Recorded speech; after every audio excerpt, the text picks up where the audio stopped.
दोस्तों स्वागत है आप सभी का एक बार फिर से और हम हाजिर हैं देश और दुनिया की कुछ बेहद बड़ी और अहम खबरों के साथ। लेकिन उससे पहले अगर आप चैनल पर नए हैं तो चैनल को सब्सक्राइब जरूर कीजिए। तो दोस्तों शुरू करते हैं आज के खबरों का सिलसिला। दोस्तों आज की पहली बड़ी खबर जो निकल कर आ रही है कि WHO ने कहा कि कोरोना वायरस के पूरी तरह खत्म होने की संभावना नहीं।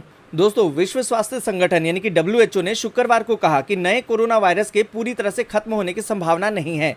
आपको बता दें कि WHO के इमरजेंसी प्रोग्राम के प्रमुख डॉक्टर माइक रेयान ने ये बात कही है। उन्होंने कहा कि कोरोना अब भी तेजी से फैल रहा है। आपको बता दें कि माइक रेयान ने कहा कि मौजूदा स्थिति में ऐसा लगता नहीं कि वायरस पूरी तरह से खत्म होगा। WHO अधिकारी ने कहा कि संक्रमण के क्लस्टर को रोककर दुनिया कोरोना के दूसरे पीक और दोबारा लॉकडाउन करने की स्थिति से बच सकती है। विश्व स्वास्थ्य संगठन के अधिकारी ने कहा कि कुछ जगहों पर फिर से लॉकडाउन करना पड़ सकता है क्योंकि संक्रमण के क्लस्टर से जंगल में आग की तरह मामले बढ़ते हैं। कई देश और आइलैंड ने अपने यहाँ कोरोना पर काबू पा लिया है, लेकिन WHO ने कहा कि दूसरे देशों से मामले आने पर वहाँ भी संक्रमण का खतरा हमेशा बना रहेगा। WHO ने यह भी कहा कि सदी में एक बार आने वाली महामारी की रफ्तार लगातार बढ़ रही है और दुनिया के बड़े हिस्सों में कोरोना पर काबू नहीं पाया जा सकता। दोस्तों कोरोना महामारी के बारे में आप क्या सोचते हैं, आपकी क्या राय है? आप अपनी राय को नीचे कमेंट बॉक्स में कमेंट करके जरूर बताइए। इसी के साथ अगली बड़ी खबर के एनकाउंटर के बाद अब होगा विकास दुबे की संपत्ति का हिसाब किताब।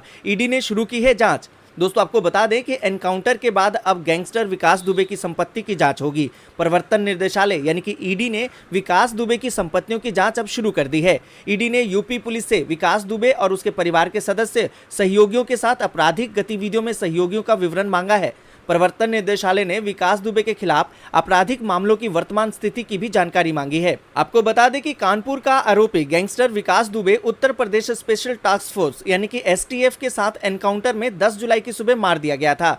पुलिस का कहना है कि यूपी STF की गाड़ी विकास दुबे को मध्य प्रदेश के उज्जैन से लेकर कानपुर आ रही थी। गाड़ी की रफ्तार तेज थी, बारिश होने की वजह से रोड पर फिसलन थी। कानपुर में एंट्री से पहले अचानक रास्ते में गाड़ी पलट गई। पुलिस का कहना है कि इस हादसे में विकास दुबे और कई पुलिस वालों को भी चोटें आई। इसके बावजूद विकास दुबे की नजरें पुलिस के चुंगल से बचकर भागने पर थी। उसने मौका पाकर STF के एक जवान की पिस्टल छीनी और भागने की कोशिश की। इसी के बाद एनकाउंटर शुरू हो गया और STF ने विकास दुबे से हथियार सौंपकर सरेंडर करने को कहा, लेकिन इसके बावजूद वह नहीं माना तो पुलिस को मजबूरन गोली चलानी पड़ी और इस तरह विकास दुबे का अंत हो गया। अब पुलिस विकास दुबे के मददगारों, उसकी गैंग के अन्य सदस्यों की धरपकड़ कर रही है, तो दूसरी तरफ संपत्ति की जांच भी शुरू हो गई है। इसी के साथ दोस्तों अगली बड़ी खबर, मोदी कैबिनेट का अगस्त में हो सकता है विस्तार, सिंधिया को भी मिल सकती है मंत्रिमंडल में जगह। या दोस्तों आपको बता दें कि नरेंद्र मोदी की सरकार दूसरे कार्यकाल में उसकी कैबिनेट का पहला विस्तार होने वाला है। ये कैबिनेट विस्तार सावन के अंत में होने वाला है। आपको बता दें कि सावन 3 अगस्त को खत्म हो रहा है। सूत्रों का कहना है कि मंत्रिमंडल का विस्तार अगस्त के दूसरे हफ्ते में हो सकता है। भाजपा का मानना है कि सावन से समापन पर कैबिनेट विस्तार के लिए शुभ घड़ी है। उल्लेखनीय ये है कि प्रधानमंत्री नरेंद्र मोदी ने 57 मंत्रियों के साथ 30 मई 2019 को दोबारा पद और गोपनीयता की शपथ ली थी। नियमों के मुताबिक लोकसभा के कुल सदस्यों की संख्या का 15% ही मंत्रिमंडल हो सकता है। इस लिहाज से केंद्र सरकार में कुल 81 मंत्री नियुक्त हो सकते हैं। पिछली मोदी सरकार में कुल 70 मंत्री थे। इस हालात में माना जा रहा है कि PM मोदी कम से कम 13 और नए मंत्रियों को नियुक्त कर सकते हैं। सूत्रों का कहना है कि पार्टी के राष्ट्रीय महासचिव भूपेंद्र यादव, अनिल जैन, अनिल बुलानी को मंत्री बनाया जा सकता है, जबकि राजस्थान के एक मंत्री को हटाया भी जा सकता है।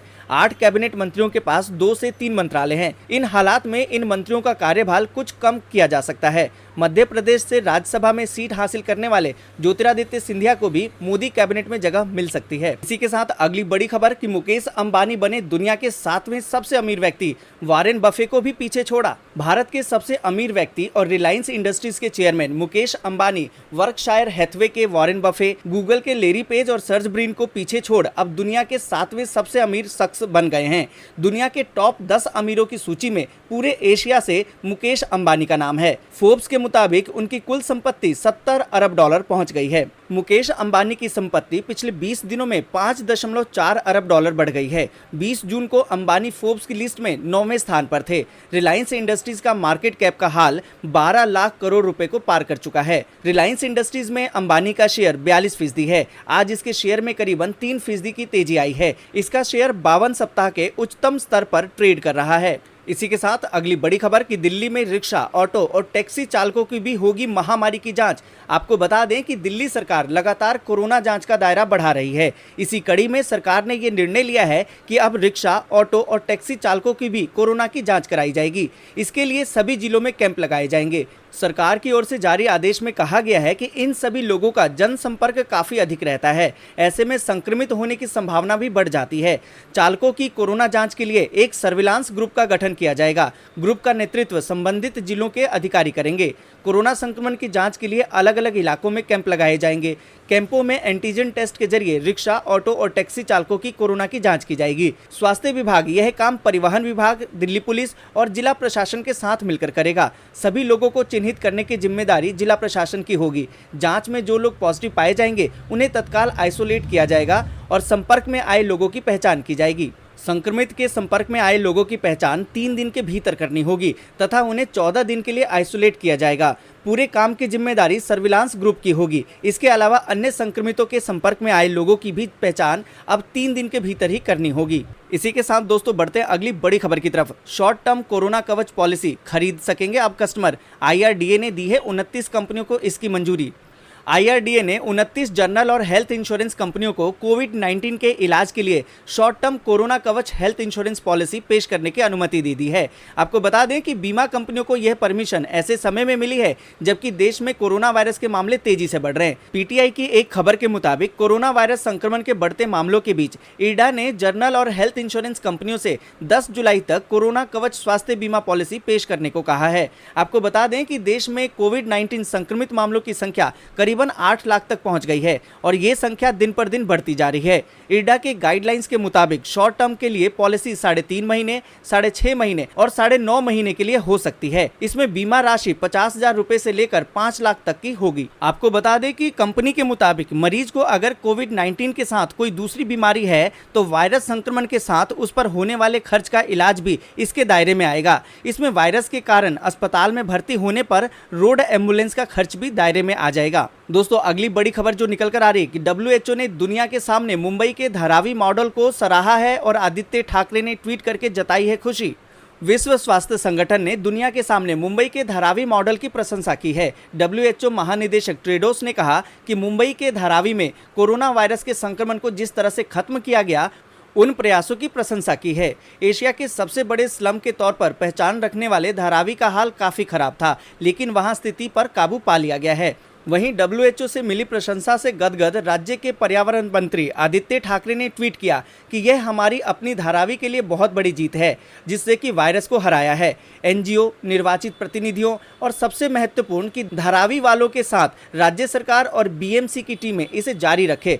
प्रयासों को पहचानने के लिए WHO का धन्यवाद। अगली बड़ी खबर में आपको बता दें कि अपने नेताओं पर लगे अमेरिकी प्रतिबंध से तिलमिलाया चीन, जवाबी कार्रवाई की दे डाली धमकी। आपको बता दें कि अमेरिका द्वारा चीन के 3 राजनेताओं पर लगाए गए प्रतिबंध से चीन बुरी तरह से तिलमिला गया है। इससे गुस्साए चीन ने अमेरिका को जवाबी कार्रवाई की धमकी दे डाली है।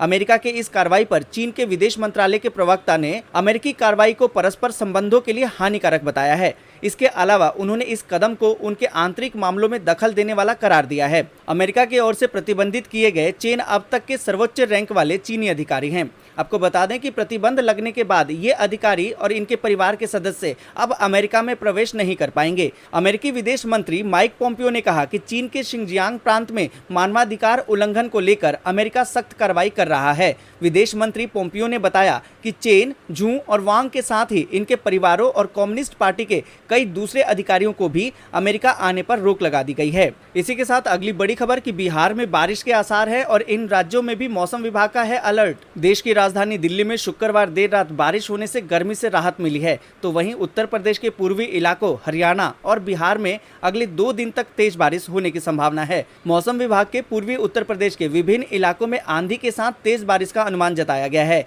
इसके अलावा हरियाणा, बिहार, उत्तराखंड में भी अगले 24 घंटों के दौरान बारिश होने की उम्मीद है। राजधानी दिल्ली के लोगों को शुक्रवार देर रात बारिश होने से गर्मी से राहत मिली है। दिल्ली, नोएडा और गुरुग्राम के कई इलाकों में शुक्रवार को बारिश होने से मौसम का मिजाज बदल गया है। कई जगहों पर बारिश हुई तो कहीं तेज हवाओं के साथ लोगों को गर्मी से राहत मिली।